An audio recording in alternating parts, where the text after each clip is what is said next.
saudari boleh dengar ya, saya kasihi di dalam Tuhan, amen. Jadi saya mau mengatakan satu berkat, satu doa untuk tahun baru ini. Ini adalah pertama kali kita bertemu 2 hari bulan, hari Minggu, bulan Januari tahun 2022 ya. Yes. Dan saya berdoa di dalam nama Yesus Kristus kepada kita gerejanya. Yes. Kita kerajaan Allah. Kita subjek kerajaan Allah. Kita murid-murid Yesus. Kita Kristen yang telah dilahirkan kembali. Kita anak-anak Allah. Jadi pada gelaran, tetapi maknanya sama. Ya, bahwa pada tahun 2022 ini hidup kita di dalam kerjaan Allah terus bertambah di dalam kebenaran surga, terus bertambah di dalam damai sejahteraan, shalom. Yesus Kristus adalah shalom kita, dan terus bertambah dengan sukacita oleh Roh Kudus. Dalam nama Yesus kita boleh mengamen. Amen. Oke. Jadi saya Pastor Miller di Cook. So, khotbah saya pagi ini adalah kerajaan Allah dan Roh Kudus. Ya. So, saya mau memberi galakan kepada kamu dan saya. Jadilah seperti Kristen, yaitu gereja, di tempat yang bernama Berea di dalam Kisah Para Rasul. Berea ya. Di dalam Kisah Para Rasul pasal 17 kita boleh menemuinya di sana. Apa yang berlaku? Bila mereka mendengar Rasul Paulus berkhotbah memberitakan Injil kerajaan Allah, mereka mendengar dan menerima dengan kerelaan hati. Dan kemudian firman Tuhan mengatakan mereka balik rumah, mereka rujuk kembali kepada kitab suci untuk menentukan adakah khotbah Rasul Paulus itu menurut kitab suci. Ini adalah terbaik, karena sekarang di mana-mana pun kita boleh mendengar khotbah dari internet, YouTube, Facebook ya. Jadi untuk kita mengenali dan mengetahui kebenaran itu benar dari kitab suci, kita perlu rajinlah menyelidiki dan membaca ya. So ini nasihat yang baik supaya kamu dan saya juga akan terus tumbuh. Yesus mengatakan bukan hanya manusia hidup dengan roti, tetapi dengan seluruh firman yang keluar dari mulut Allah. Amen. Dan kita boleh mengatakan, ya saya tahu, tetapi lakukan. Hebat kamu dan saya. Amen. So oke. Saya mau membaca daripada firman Tuhan. Siapa yang mengambil nota, boleh ambil nota ya. Tulis saja. Tak payah rujuk kepada Alkitab, tulis saja. Saya membaca. Saya mau merujuk dengan sangat sedikit saja rujukan dari firman Tuhan ini. Karena supaya saya menggalak kamu untuk membaca Alkitab. Semuanya ada di dalam perjanjian baru ataupun perjanjian lama ya. Kisah Para Rasul pasal 1 ayat 1 sehingga 9 ya. Oke.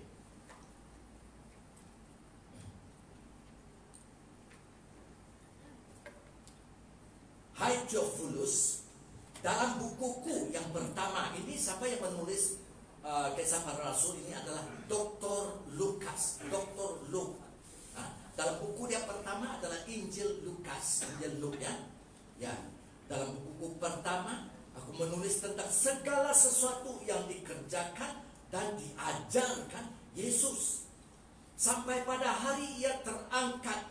Sebelum itu ia telah memberi perintahnya oleh Roh Kudus through the Holy Spirit, melalui Roh Kudus kepada rasul-rasul yang dipilihnya, kepada mereka yang menunjukkan dirinya setelah penderitaannya selesai, dan dengan banyak tanda yang membuktikan bahwa ia hidup. Because he live. Wah, kita lagu itu ya. Ada lagu itu dulu ya. I can face tomorrow. Yes, amen. Okay. Sebab selama 40 hari ia berulang-ulang menampakkan diri dan berbicara. Dia bercakap-cakaplah kepada mereka tentang kerajaan Allah. Pada suatu hari ketika ia makan bersama-sama dengan mereka, ia melarang mereka meninggalkan Yerusalem. Jangan tinggal di Yerusalem dulu, tunggu di Yerusalem. Kenapa? Ia mengatakan dan menyuruh mereka tinggal di situ, menantikan janji Bapa, janji Allah Bapa. Yang demikian katanya, telah kamu dengar daripadaku, sebab Yohanes membaptis dengan air, tetapi tidak lama lagi kamu akan dibaptis dengan Roh Kudus. Jadi di sini Yesus memberitahu sebelum dia bangkit ke surga, balik ke surga, terakhirnya perkataannya dia mengatakan baptisan Yohanes. Baptisan Yohanes adalah baptisan apa? Air. Jadi dan juga baptisan Roh Kudus. Baptisan siapa yang membaptis dalam Roh Kudus? Yesus Kristus. Sampai sekarang, oke, kita sambung ya.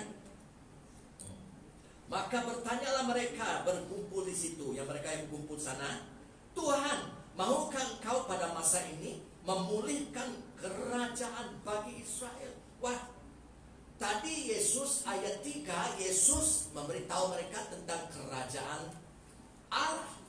Jadi di sini muridnya pula, walaupun mendengar keadaan Allah, mereka bertanya tentang kerajaan dunia ini, kerajaan Israel.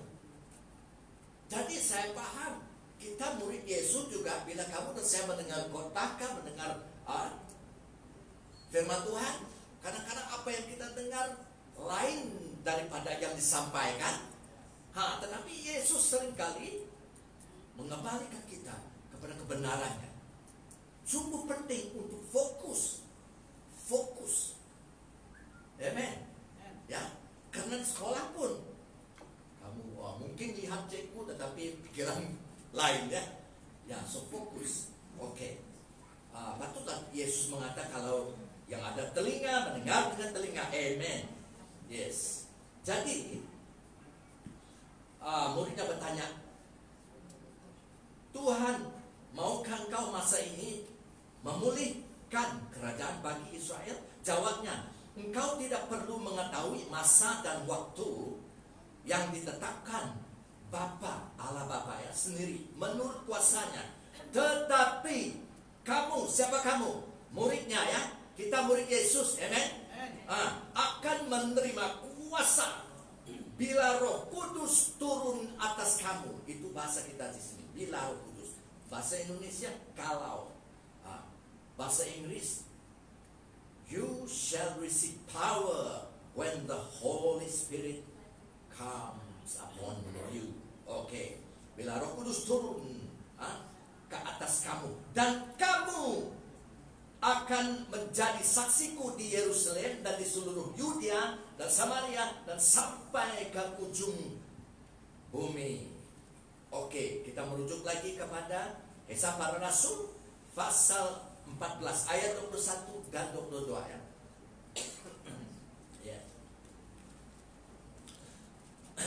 Paulus dan Barnabas memberitakan Injil, yaitu Injil Kerajaan Allah, di kota itu. Kota itu adalah kota Derbe, dan memperoleh banyak murid. Wah, banyak yang percaya ya dari pemberitaan Injil itu. Lalu kembalilah mereka ke Listra, Iconium, dan Antiochia. Di tempat itu mereka menguatkan hati murid-murid itu dan menasihat mereka supaya mereka bertekun, yaitu rajin, berterusan di dalam iman mereka, in their faith. Yes, dan mengatakan bahwa untuk masuk ke dalam kerajaan Allah kita harus mengalami banyak sengsara. Apa? Firman Tuhan mengatakan bahwa untuk masuk ke dalam kerajaan Allah kita harus mengalami banyak sengsara. Jadi kalau ada evangelis mengatakan Bila kamu menjadi Kristen, segalanya selesai. Setengah benar, setengah tidak benar. Ya. Sebab Yesus mengatakan, kalau kita menuruti Dia, firman-Nya mengikut Yesus, kita akan dianiaya. Ini satu daripada tanda orang subjek di bawah kerajaan Allah. Jadi kalau kita Kristennya terlalu senang, oh kita mungkin perlu soalnya. Jadi kalau kita ikut Yesus, menuruti Yesus, kita akan dianiaya. Kenapa kamu? Karena kamu dan saya anak siang, anak terang, bukan anak malam, anak gelap. Tidak ada bedanya. Kalau kamu dan saya hidup seperti Yesus, tak payah kamu mengatakan saya orang Kristen. Orang tidak suka kalau mereka bukan benar Kristen. Orang tidak suka dengan. Kenapa? Saya tahu rahasianya. Firman Tuhan sudah mengatakan kamu anak terang. Tidak ada kaitan dengan kegelapan. Tidak berarti kita terus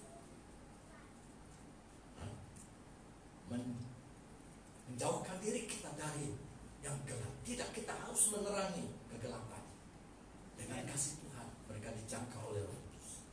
Ini luar biasa. Ya, oke. Kita membaca lagi satu ayat lagi dalam Roma pasal 14 ayat 17.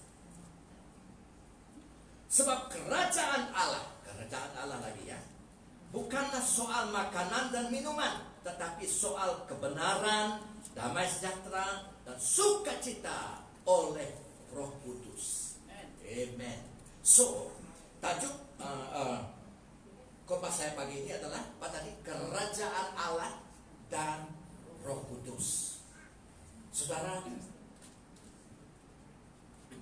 semasa Yesus Kristus hidup sebagai 100% manusia di bumi ini, dan dia juga 100% Allah di bumi ini. Sebelum dia mati, sebelum dia bangkit dan balik kepada surga dalam kemuliaan, sebelum dia menghantar Roh Kudus ke dunia ini kepada muridnya, kepada gerejanya, dia sudah pun menyambung kerajaan Allah dengan Roh Kudus. Berartinya ada kaitannya kerajaan Allah dengan Roh Kudus. Saya ada khotbah beberapa minggu yang lalu tentang kerajaan Allah dan kemudian kerajaan setan. Boleh dengar di sana. Oke. Kita ini adalah subjek kerajaan Allah yang dikuasai oleh Allah, dan kita menyerah kepada kehendak Allah. Itu subjek. Jadi Yesus mengatakan ada kaitan kerajaan Allah tahu dengan Roh Kudus. Ya, tak boleh dipisah. Jadi, oke. Sebelum dia dimulia, sebelum dia menghantar Roh Kudus, karena Roh Kudus hanya datang kepada seluruh bangsa yang percaya setelah Yesus dimuliakan di surga, dan dia itu pada hari Pentakosta dia mengutus menghantar Roh Kudusnya. Sampai sekarang, siapa yang di bumi ini? Roh Kudus. Di mana Yesus batang tubuhnya? Di surga. Amen. Oke. Dan ingat tidak? Yesus dan siapa yang datang pada Yesus pada malam hari itu dalam Yohanes pasal 3? Namanya Nikodemus ya. Dia adalah seorang Farisi. Dia adalah pemimpin agama Israel. Dia datang kepada Yesus pada waktu malam. Dan kita mau membaca di dalam Yohanes pasal 3 ayat 3. Ya. Ini kata Yesus kepada Nikodemus. Aku berkata kepadamu, sesungguhnya jika seorang tidak dilahirkan kembali, atau dalam dilahirkan semula, dalam Inggris born again, yang tidak dapat melihat kerajaan Allah. Dan kemudian Yesus mengulang, dan dia mengatakan kedua kali apa artinya dilahirkan kembali. Ayat 5, Yohanes pasal 3 ayat 5. Ini perjanjian baru. John chapter 3 verse 5 ya.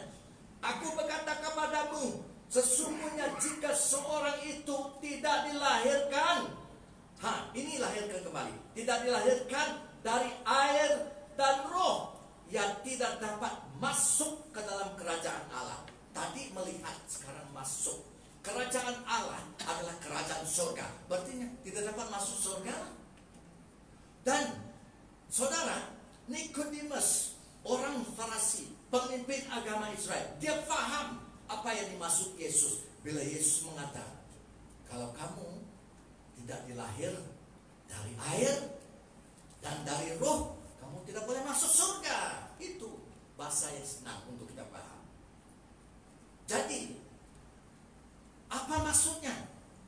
Nikodemus tahu bila Yesus mengatakan, kalau kamu tidak dilahir dari air dan dari roh, kamu tidak boleh masuk dalam kerajaan Allah. Maksudnya, kalau kamu tidak dibaptisa dalam air, itu maksudnya. Dan baptisa di dalam Roh Kudus, kamu tidak boleh masuk surga. Ini serius. Kenapa Yesus mengatakan begini? Satu daripada sebabnya adalah karena orang Farisi menolak baptisan dalam air. Kenapa? Karena mereka pikir mereka adalah orang yang kudus, saudara. Surga milik mereka. Betapa terperanjatnya bila Nikodemus mendengar Yesus berkata kepada dia. Tetapi puji Tuhan, akhirnya Nikodemus senyap-senyap dia percaya, ya, dia menjadi murid Yesus. Ini luar biasa. Jadi janganlah kecewa, janganlah marah, janganlah bergaduh. Kalau ada di antara saudara kita, kawan kita, keras hati, akhirnya mungkin Roh Kudus boleh menyentuh dia. Kamu rasa saluran mulut suara Tuhan. Amin. Jadi di sini untuk dilahirkan kembali, untuk masuk surga, berarti semua yang percaya harus dibaptisan dalam air, baptisan dalam Roh Kudus. Tetapi sedihnya, yang saya tahu banyak gereja tidak mementingkan. Bahkan mereka mengatakan baptisan air tidak penting. Ada juga di antara mereka sudah lama Kristen, belum dibaptisan dalam air. Tetapi saya mau tanya, adakah baptisan dalam air penting? Penting. Yesus sendiri membiarkan dirinya untuk dibaptisan dalam air, Pak. Betul? Dia datang kepada Yohanes di Sungai Yordan. Dan Yesus mengatakan dia mau dibaptisan. Tetapi Yohanes mengatakan apa?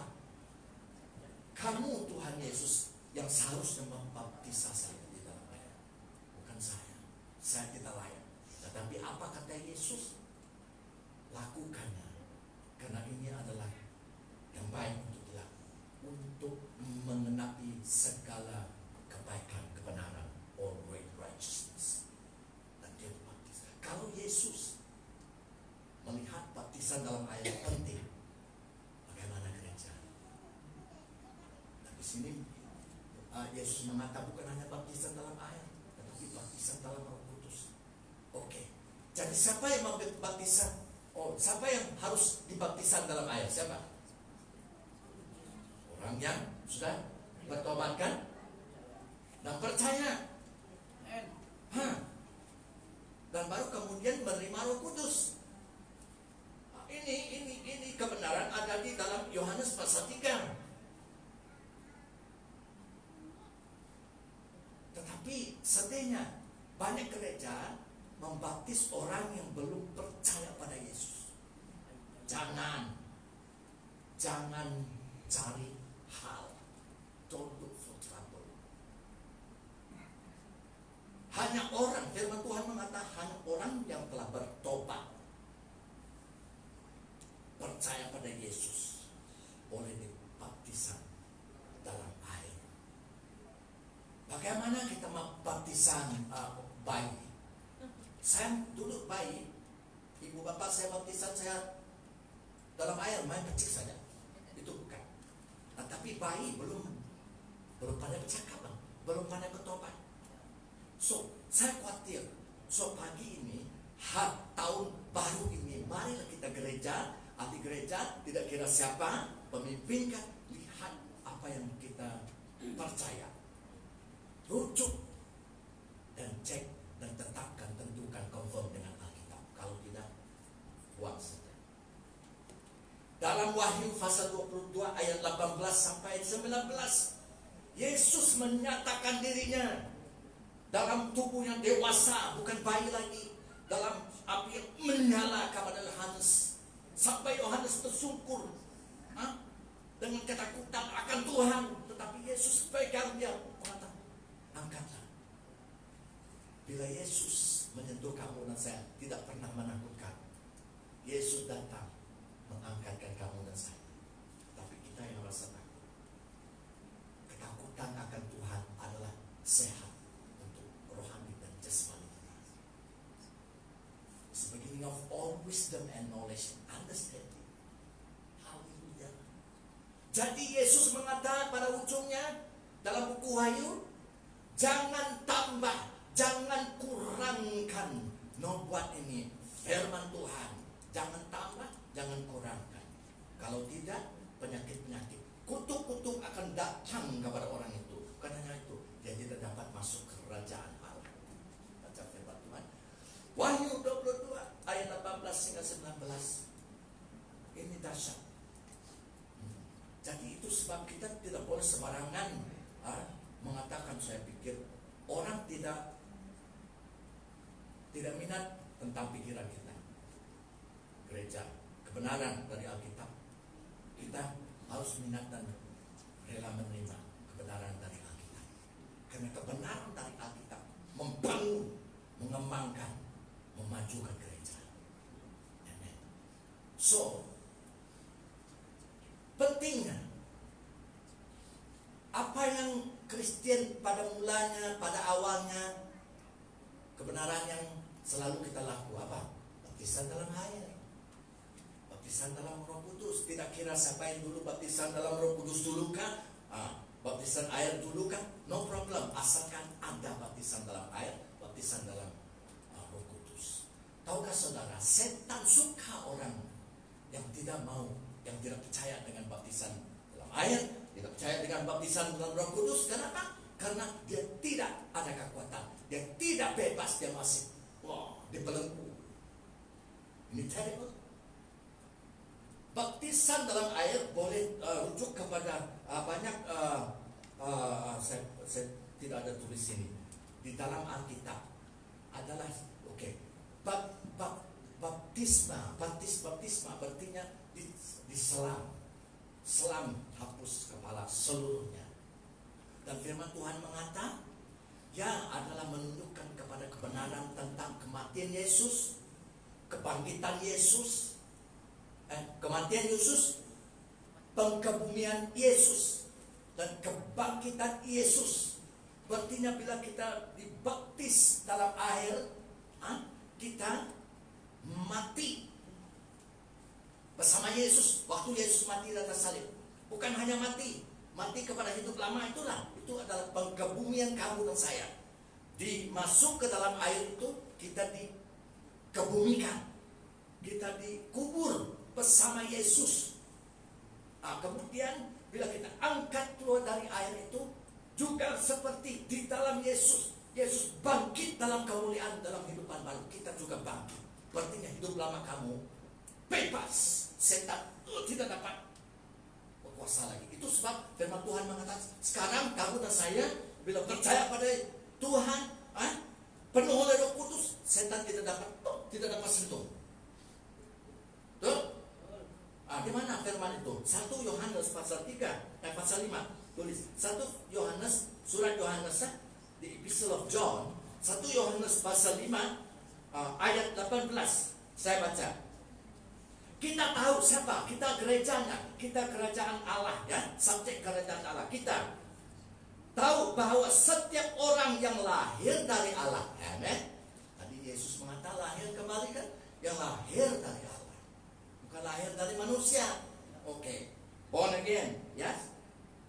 Tidak berbuat dosa, does not sin. Tetapi bahasa yang asalnya tidak melakukan dosa berterusan. Nah itu ya, does not continue in sin. Itu dia. Itu bukan kehidupan kita lagi. Yes. So, saya terus bacanya.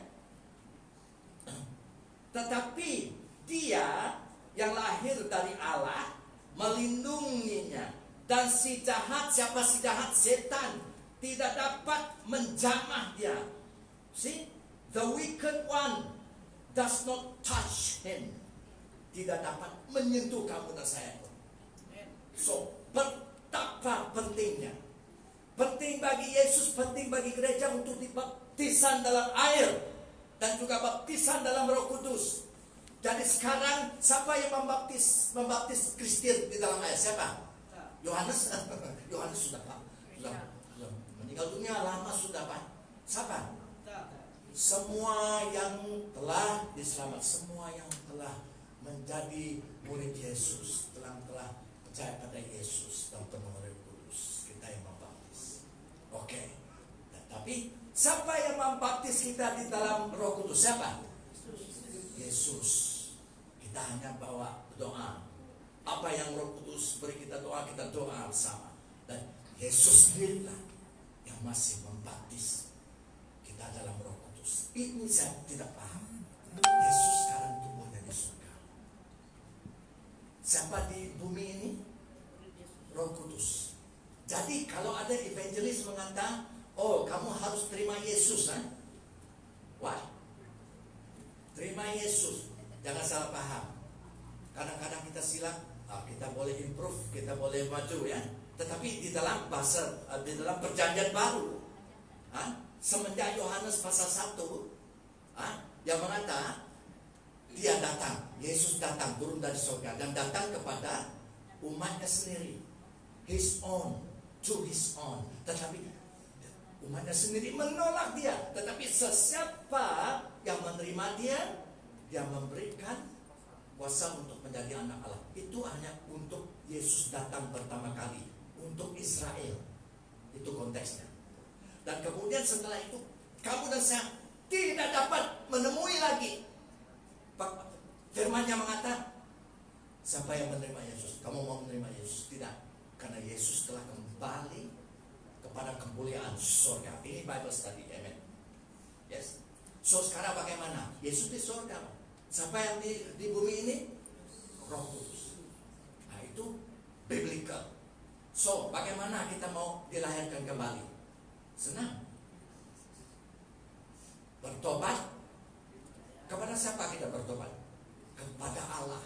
Sebab kita manusia, Adam, bagi kita. Dia berdosa terhadap siapa? Allah. Bertobat kepada Allah. Dan percaya kepada siapa? Yesus yang diutus Allah untuk menghapus dosa kamu dan saya. Mati untuk dosa kamu dan saya ya. Percaya pada Yesus. Dan terima apa? Roh Kudus. Percaya pada Yesus artinya juga terima pengampunan dosa. Kita minta ampun. Terima pengampunan dosa. Ampun aku Tuhan, terima. Kita perlu terima ya. Dan terima Roh Kudus. Roh Kudus masih di sini. Itu barunya firman Tuhan. Saya selidik ini lama. Tetapi Bapak hari ini saya sibuk. Jadi so no problem ya. So puji Tuhan. So begitulah dia. So dilahirkan kembali artinya bertobat, percaya Yesus, terima Roh Kudus. Apa artinya? Dilahir dari air. Setelah orang bertobat, percaya Yesus, dia perlu dibaptisan dalam air. Betul? Dan kemudian baptisan dalam Roh Kudus. Ini sangat penting. Sangat-sangat penting. Ya. Oke. So, barulah kita boleh bergerak ya dalam kuasa kerajaan Allah. Itu dia. Karena Yesus sendiri pun sebelum dia menerima Roh Kudus, sebelum Yesus dipenuhi oleh Roh Kudus di bumi ini dulu, apa pekerjaan? Bapaknya bekerja apa? Seorang carpenter. He was a carpenter. Yang punya bapak tukang kayu. Jadi dia juga membuat kursi, meja, dan seterusnya. Tidak ada. Dia juga menjadi orang biasa-biasa seperti manusia. Tidak pernah dia menyembuh orang sakit.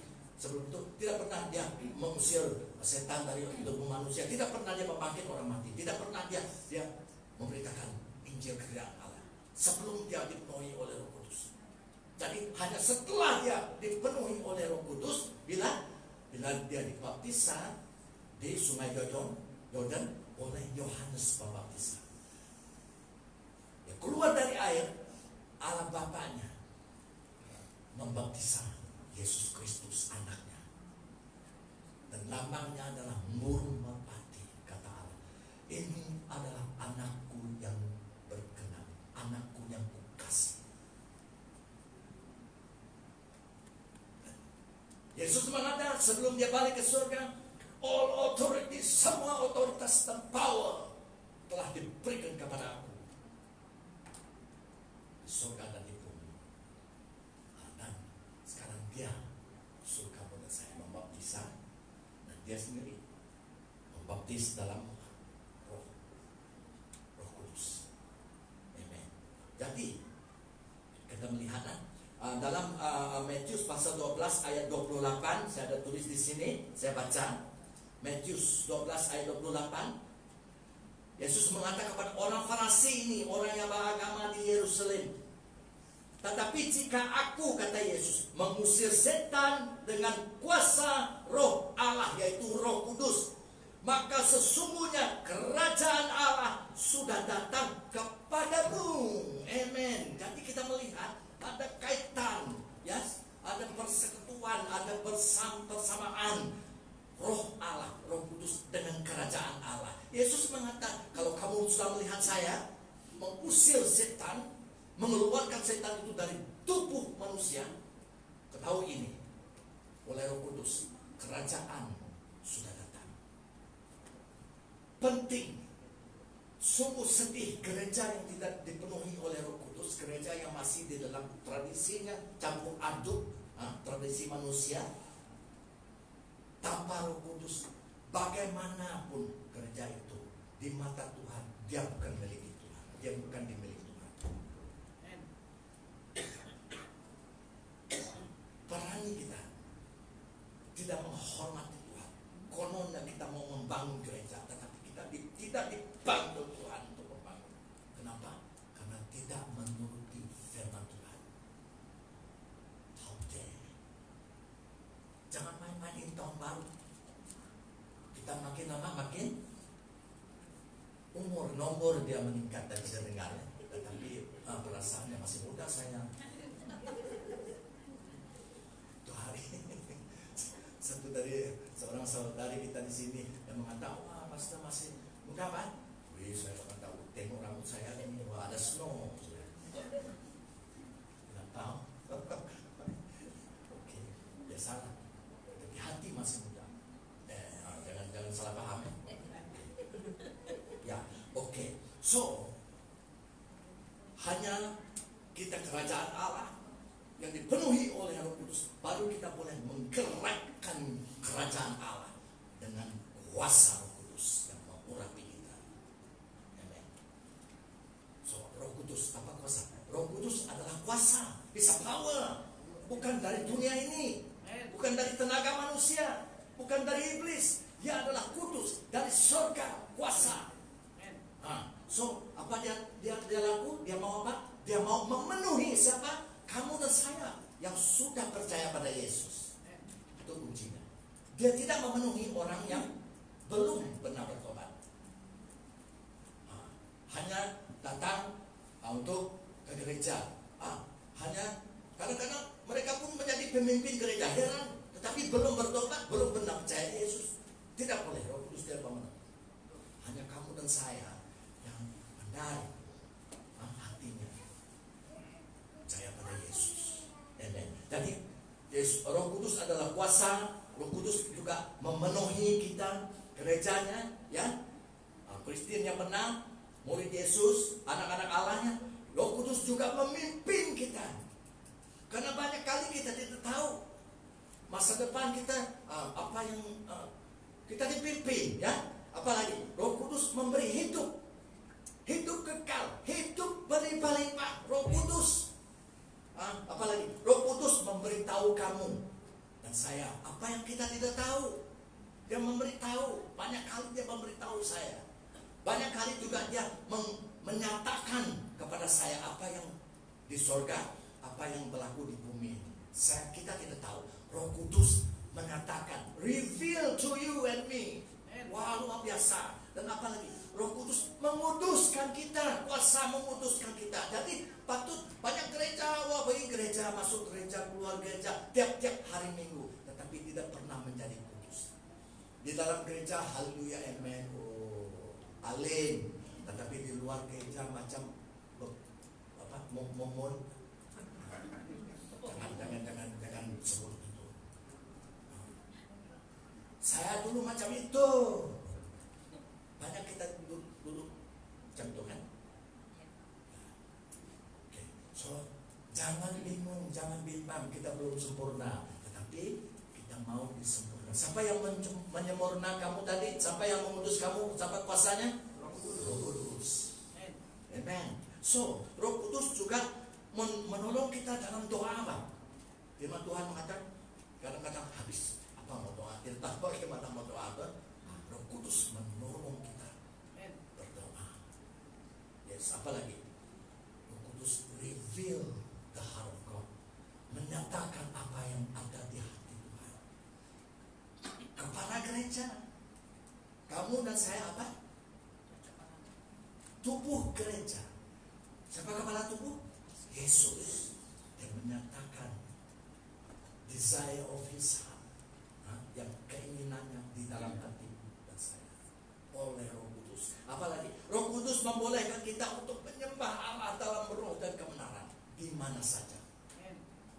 Dalam roh dan kebenaran. Berarti orang yang tidak dipenuhi oleh Roh Kudus tidak pernah dibaptis dalam Roh Kudus.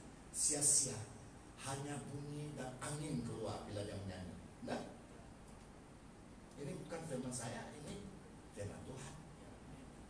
So, saya juga begitu dulu, Pak.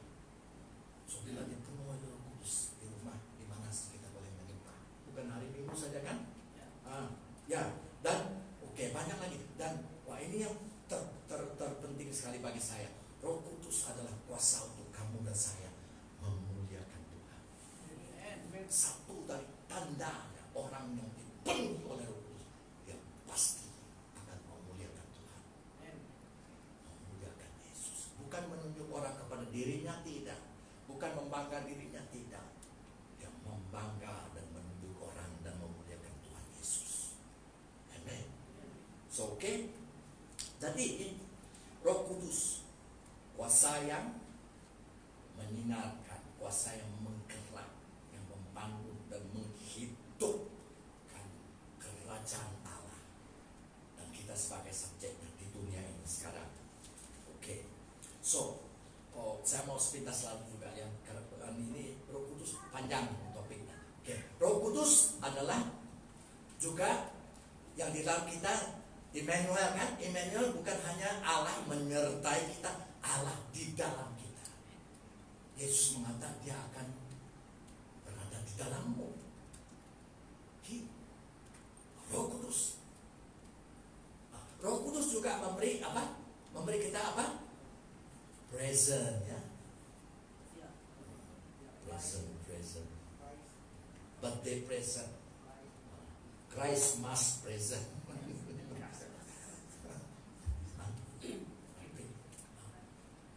Karunia Roh Kudus. Dia disebut karunia Roh Kudus. Ini bakat dan kuasa dari Roh Kudus, dari surga, bukan dari bumi. Apa yang tidak pernah kamu tahu, apa yang tidak pernah kamu pelajari pun, Roh Kudus boleh mengurapi, memberi kamu kuasa untuk ada pengetahuan dan bijak di dalam bidang itu. itu karunia, gift of the Spirit. Banyak gifts of the Spirit. Di dalam Roma, di dalam Korintus, di dalam buku Efesus, Hebrew juga ada mengatakan tentang pemberiannya itu, tentang bakat-bakat yang diberi oleh Roh Kudus kepada Kristen, subjek kerajaan Allah, kamu dan saya. Amen. So itu sebab saya sering kali menggalakkan kita yang percaya Yesus, kita gereja, terus berdoa dalam bahasa. Berdoa dalam bahasa roh, satu dari artinya, tujuannya adalah kamu bercakap dengan Allah Bapa kamu di surga. Berdoa dalam bahasa roh itu. Kurema eteriando siapa. Orang pagi tadi saya bercakap dengan Allah Bapa kita. Dan dia mendengar. Bukan hanya mendengar, kita harus mendengar. Dan dia respon dan bercakap. Kalau tidak, saya tidak boleh tulis nota ini. Saya pun nota ini pun tidak cun. So kalau saya beri nota ini kepada orang, mereka memang tidak mengerti. Tapi ya, saya bersandar, kita bersandar kepada Tuhan. We trust and depend on the Lord, not on our own self. Bukan pada diri kita. Kalau kamu hebat, saya hebat.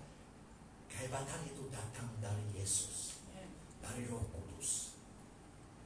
Kita boleh. Bagaimana kamu boleh? Karena Yesus membolehkan saya. Itu memberi kemuliaan pada Yesus. Amen. So, jadi tadi kita dengar dia bersaksi. Puji Tuhan. Bagaimana dia begitu bergembira sekali. Dia menikmati berkat dalam kekurangan. Sukacita. Bahkan dia mengatakan dia orang biasa. Ya memang kita bercakap dengan orang luar, kita orang biasa. Tetapi kita tahu kita gereja, kita kerajaan Allah, subjek kerajaan Allah, orang luar biasa. Yes, okay. Jadi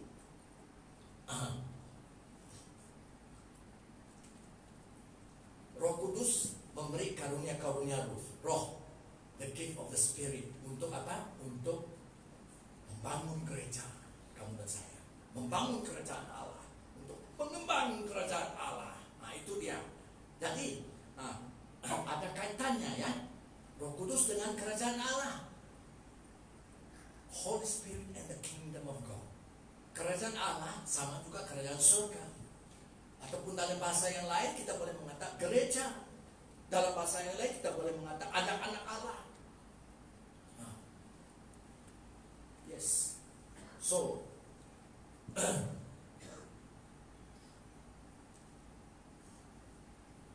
okay. Satu yang penting tentang Roh Kudus, tentang kamu dan saya subjek umat kerajaan Allah, yaitu bila kita telah dipenuhi oleh Roh Kudus. Bukan hanya kita dipenuhi oleh Roh Kudus, kita perlu dipenuhi, ya, betul? Penuhi oleh Roh Kudus, dan kita juga dipimpin oleh Roh Kudus. You must be led by that Spirit. Banyak saya melihat Kristen dipenuhi oleh Roh Kudus, tetapi tidak membiarkan dirinya untuk dipimpin oleh Roh Kudus. Ini penting. Kita juga dipenuhi Roh Kudus, dipimpin oleh Roh Kudus. Dan bila Roh Kudus memimpin, kita terus berjalan bersama Roh Kudus. Itu berarti berjalan di dalam Roh. Amen. Firman Tuhan hanya mengatakan walk in the Spirit, betul? Berjalan di dalam Roh. Tidak ada firman Tuhan mengatakan run in the Spirit, jump in the Spirit, dance in the Spirit. Tetapi di dalam firman Tuhan ada mengatakan hanya terbang, berlari, berjalan. Oke, tidak salah.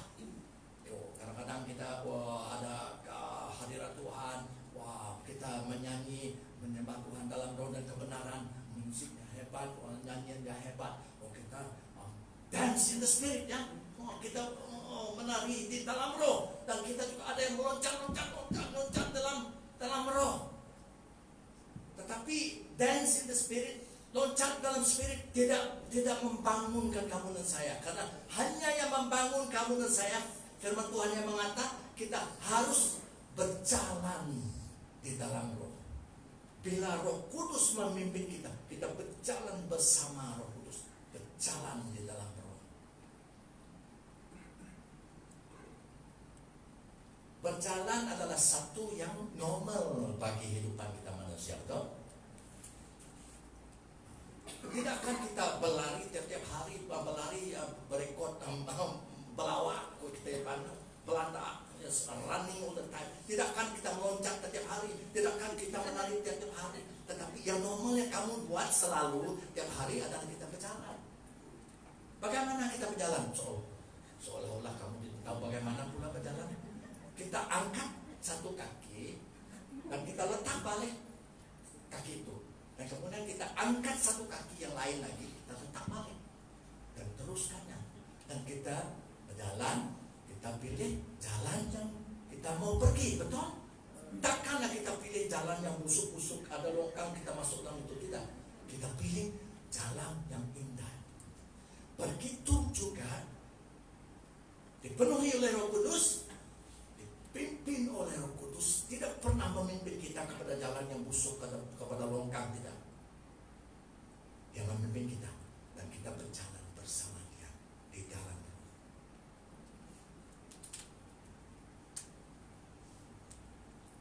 Ini hidup Kristen.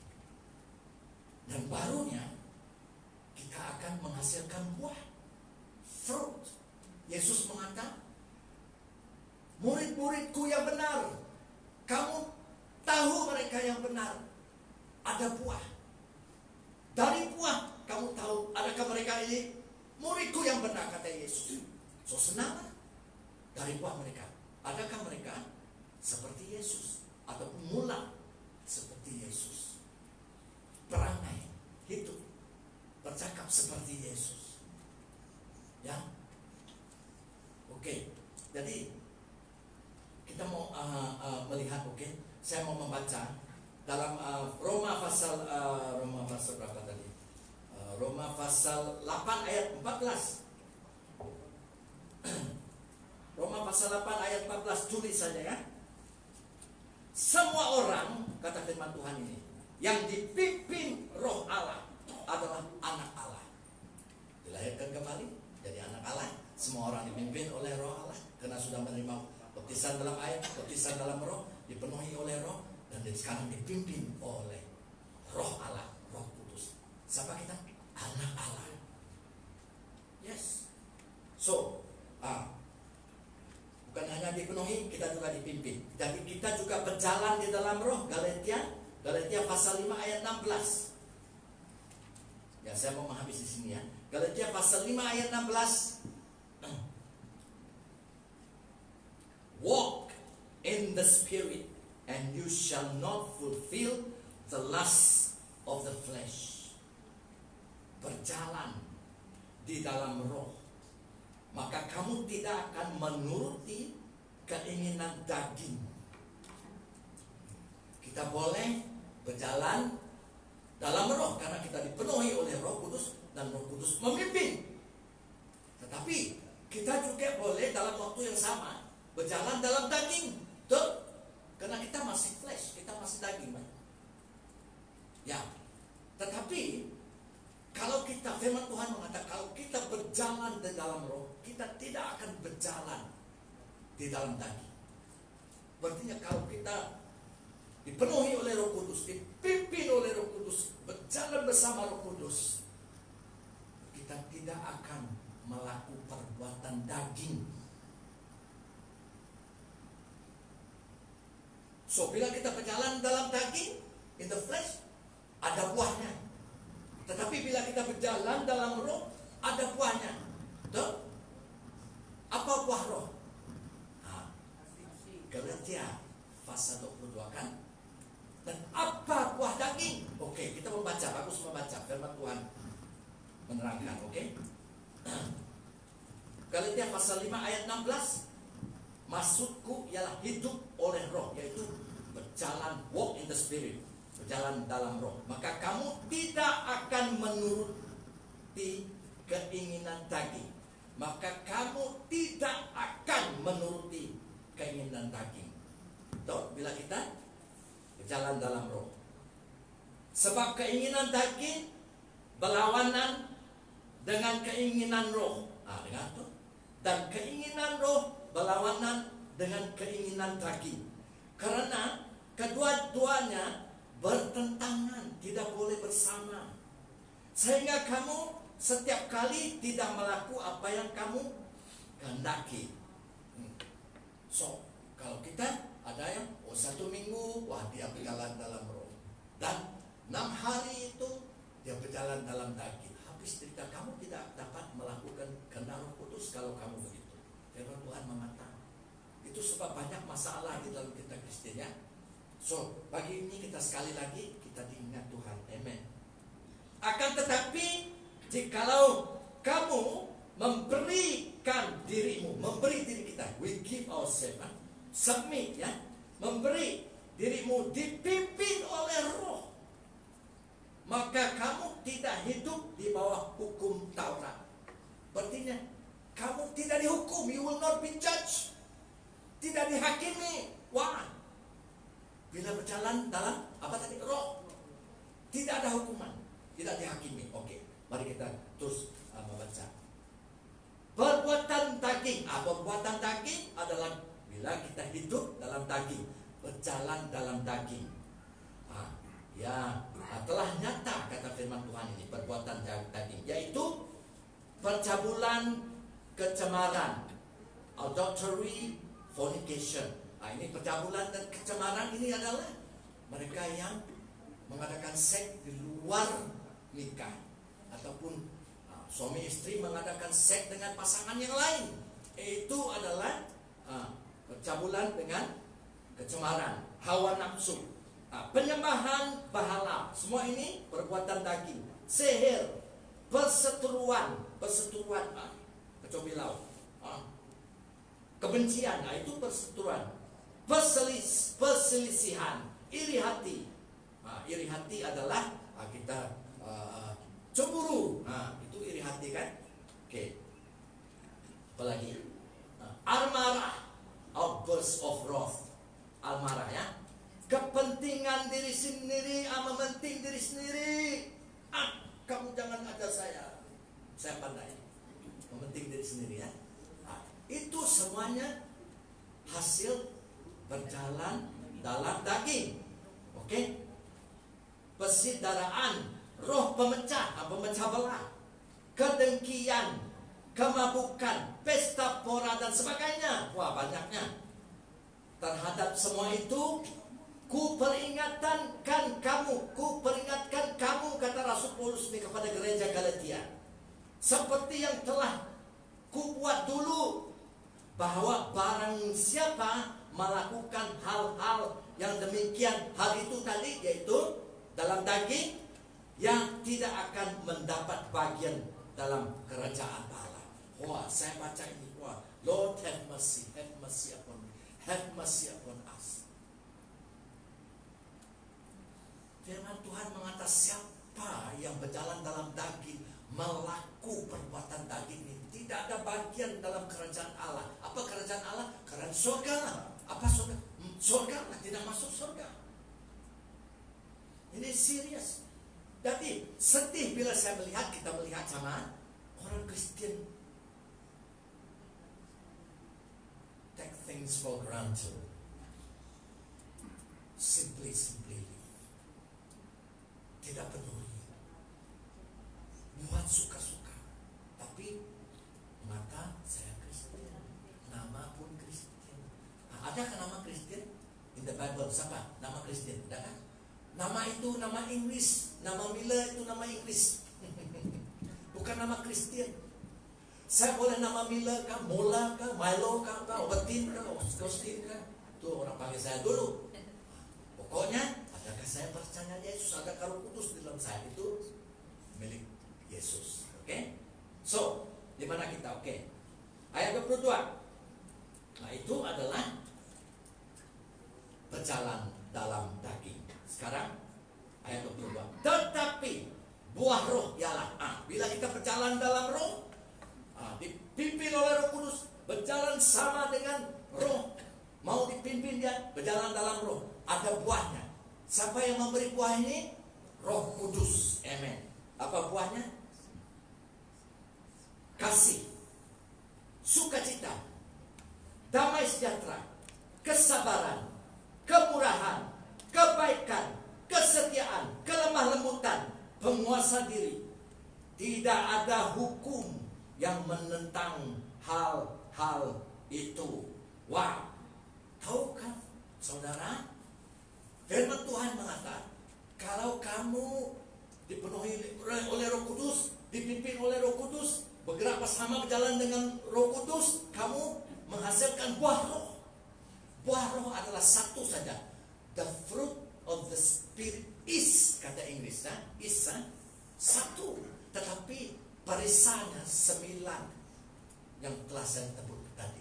Firman Tuhan mengatakan, kalau kamu dipimpin oleh Roh Kudus, kamu menghasilkan buah roh ini. Buah akan menjelma dan mengambil masa, betul? Takkanlah kamu tanam buah durian, besok sudah ada durian. Itu aja. Itu cerita kantor. So, mengambil masa, tetapi tetap dan tentu pasti berbuah. Bukan satu persatu berbuah, sekaligus. Bila kamu dan saya dipimpin oleh Roh Kudus, sekaligus ada ke-9 perisai buah roh itu. Tidak kamu mengatakan, oh ini tahun baru, saya mau berbuah kesabaran, sebab itu saya malam ini tidak sabar, saya mau berbuah roh kesabaran. Atau depan saya mau berbuah roh sukacita, sebab saya sangat sedih sekarang. Tidak ada. Tidak ada. Kena tipu kita. Firman Tuhan, ingat, jangan biar setan menipukan. Kamu ingat, harus ingat. Apa nama kamu? Apa ini? Saya telah dipenuhi oleh Roh Kudus. Aki, saya telah dipenuhi oleh Roh Kudus. Dan saya dipimpin oleh Roh Kudus. Saya berjalan di dalam Roh. Saya sudah terbuat. Makin lama makin menyata. Makin lama, ini adalah kehidupan Yesus. Artinya tidak ada penghakiman, tidak penghukuman. Artinya kamu dan saya surga will not be judged. Pernahkah kamu dan saya mendengar, kasih ini adalah kasih Tuhan, kasih yang mengasihi musuh pun. Jadi kalau kamu ada kasih, pernahkah kamu mengatakan, polis datang, saya mau hukum kamu, penjara kamu karena kamu ada kasih? Pernah? Apa lagi? Pernahkah kamu mendengar orang menghakim, menghukum orang yang ada sukacita? Kamu ini bersukacita, hukum dia. Boleh kan? Tidak pernah. Itu sebab, pernahkah kamu mendengar orang dunia ini menghukum orang yang boleh mengawal diri, self control? Tidak ada hukum. So that's why firman Tuhan mengatakan kita tidak di bawah hukum Taurat perjanjian lama. Tidak perlu hafal hukum Taurat itu. Tidak perlu ikut, tetapi di dalam Roh Kudus semua itu ada di dalam hatimu, rohmu. Kenapa? Allah mengatakan in the last days, kita adalah sekarang dalam hari-hari yang terakhir. Kita yang telah menerima Roh Kudus, dan Allah mengatakan, aku menulis hukum-hukumku, perintah-perintahku di dalam hati manusia. Oleh apa? Roh Kudus. Bukan loh batu, no the Ten Commandments, no. Jadi bila kita ada Yesus, ada Roh Kudus, dilahirkan kembali, kita ada semuanya. Jadi kita mau bergerak, kita mau tumbuh kan? Kita mau maju, kita mau mengembang, kita mau dibangun, kita mau hebat, kita mau berkat yang melimpah-limpah. Jadi kita adalah kerajaan Allah dan tidak boleh dipisah. Ataupun Roh Kudus ada kaitannya. Kita dipenuhi oleh Roh Kudus dan kita menjadi kerajaan Allah di dunia ini yang bergerak. Kerajaan Allah yang digerak oleh demonstration, ya, mengesor, menunjukkan kehidupan surga di bumi. Yes. So saya pikir kita berhenti di sini. So kerajaan Allah, kalau Kristen benar-benar gereja hidup dalam kehendak Allah di sini, penuh oleh Roh Kudus, dipimpin oleh Roh Kudus, ada buah roh dan seterusnya, manusia akan melihat dan terus melihat kuasa kerajaan Allah yang bersinar, yang hidup dari surga di bumi ini sekarang. Ini bukan kerajaan fisikal, ya, tetapi satu hari nanti firman Tuhan mengatakan kerajaan Allah akan di dalam fisikalnya di bumi yang sama. Dan yang luar biasanya, kamu dan saya, umat, yaitu subject of the kingdom, kerajaan Allah akan memerintah bersama raja kerajaan Allah di bumi ini selama 1000 tahun. Kemuliaan bagi Yesus. Amen. Haleluya. Memuliakan Yesus.